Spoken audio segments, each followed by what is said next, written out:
All right, gentlemen, Terrence Popp here for another episode from the Lair.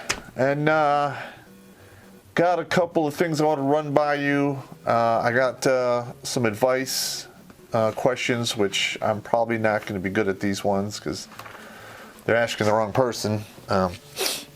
So here we go.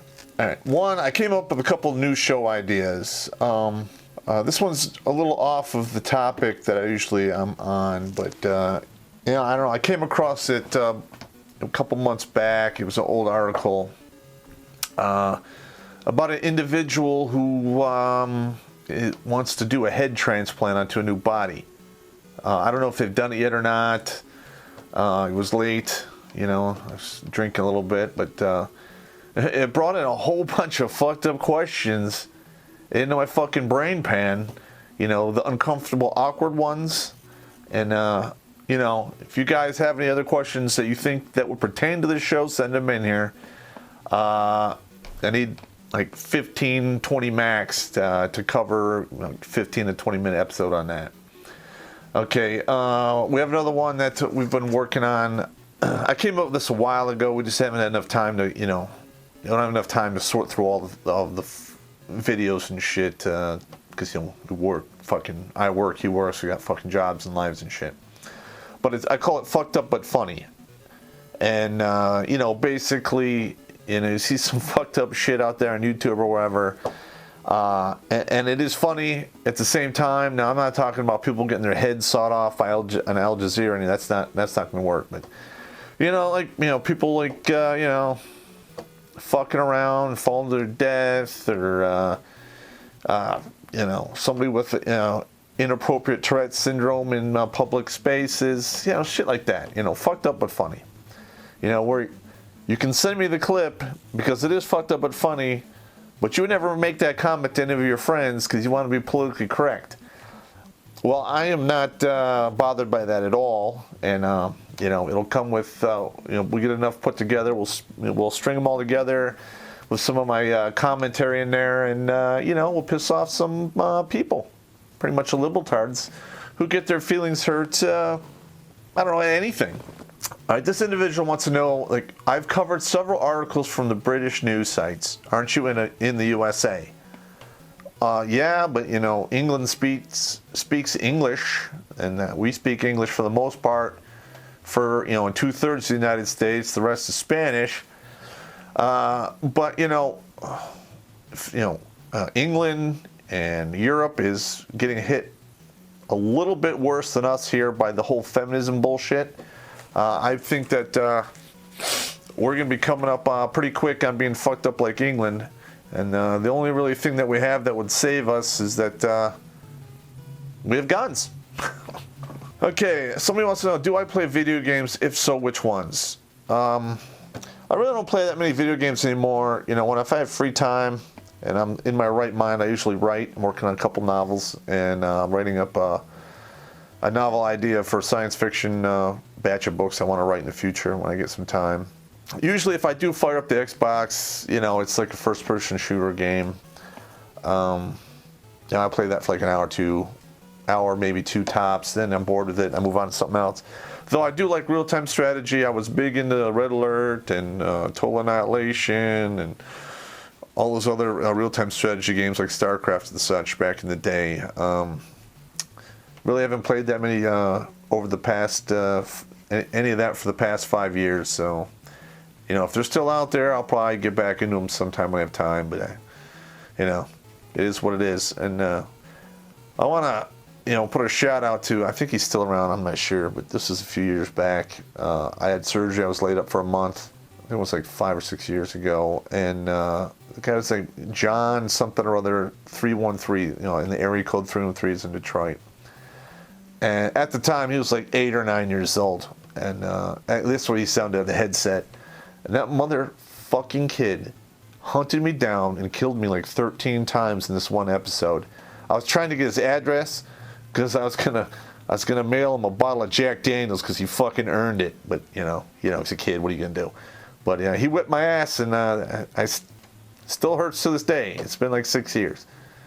They're talking to somebody who knows the spawn points so well that he can kill you, go to a position on the board, throw a knife, and kill you when you come back to the spawn point. I mean, that is fucking beyond outstanding, especially when you're pulling it off at 8 or 9 years old. So my hat's off to you. You know, that's some good shit right there. Oh, here we go. I did not like your video about dating coworkers. I met my husband at work. We worked at the same company until I had our first child. Huh. He still works there, and I am a stay-at-home mother. Well, funny how that works out. And I bet you if you go back to work, you're going to bitch about the 20 cents that you're not earning because you were out of the workforce for, I didn't even say how long. I plan to go back as soon as the youngest is in school. Okay, well, there's a lot of info you didn't put in here. Like, how many kids do you have? How long have you been out of work? Yeah, and you think you're going to be able to go back and pick up where you left off.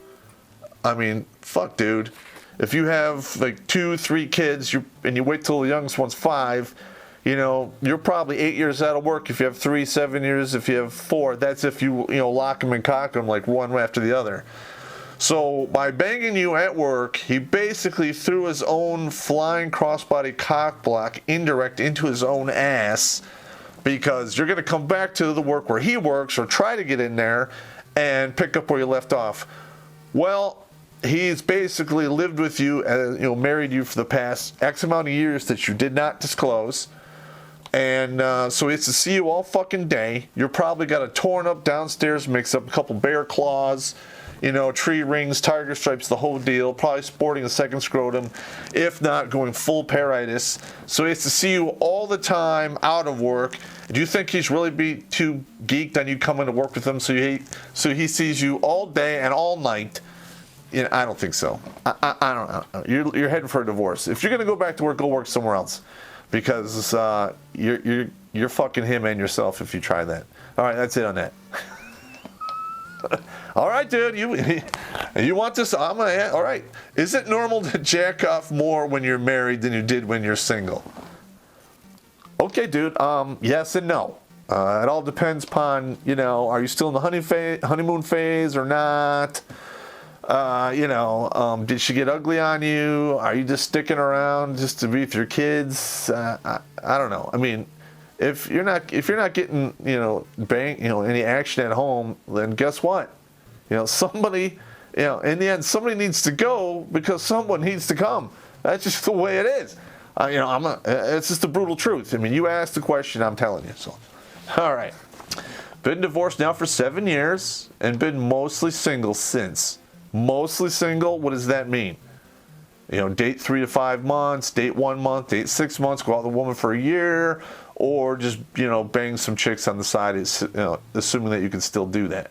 Okay, I want to get back out there, and how should I go about it? All right, dude, well, you want to get back out there, you're asking the wrong dude. I'm done. I gave it up.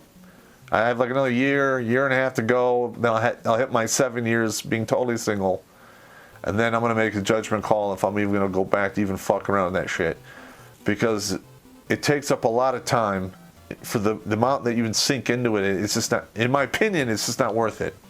And how should you go about it? Okay, you should probably go about it like a lot of these fat ass bitches do. Do the online dating, modify your pictures, and then do the ambush at the meet and greet for coffee like they always do with all the dudes out there. I've seen it. Don't say you don't. I've seen it. All right, shut the fuck up. All right, number 10. Okay, this one's actually somewhat serious. My wife went vegan over a year ago, and I hate it. No, really? I'm always tired and I feel weak. Okay, that's why? Because there's a reason why cows eat all fucking day. They fucking there's nothing in the fucking the vegetables and fucking shit that you eat. You gotta eat so much of it. It takes up so much time. You cut out the middleman, eat the fucking meat. How do I tell her I need to eat like a man? Do you make the money in the house? Do you earn a majority of the cash? Then, if you do, and, fuck it, dude, order a pizza to the fucking house. Fire up the grill in the backyard and cook out there if she fucking throws a fit. At the end of the day, you're going to have to ask yourself a very simple question. And that is, it's simply this. Is the meat you're getting worth the meat that you're not getting? Okay, please see the pussy frustration ratio video.